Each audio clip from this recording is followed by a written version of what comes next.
một sập một mônនេះគឺថាសភាពខ្លាំងមែនទែនតែបងប្អូនតរៀនធ្វើទាំងអស់គ្នាសម្រាប់បងប្អូនអ្នកអត់តន់ចេះណាចឹងជាដំបូងយើងចាប់សក់មកកណាត់ចងសិនមកឬហើយយើង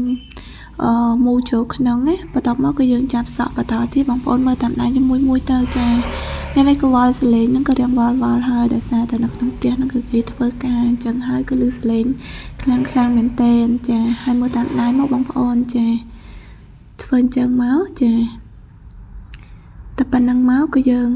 រួចហើយគឺយើងចាប់ផ្ដើមក្រងនិយាយទៅក្រងគឺយើងក្រង3ធម្មតាបានហើយនិយាយទៅមុននេះគឺសភាពខ្លាំងមែនទែនអញ្ចឹងសម្រាប់បងប្អូនដែលគាត់ស្រឡាញ់វីដេអូ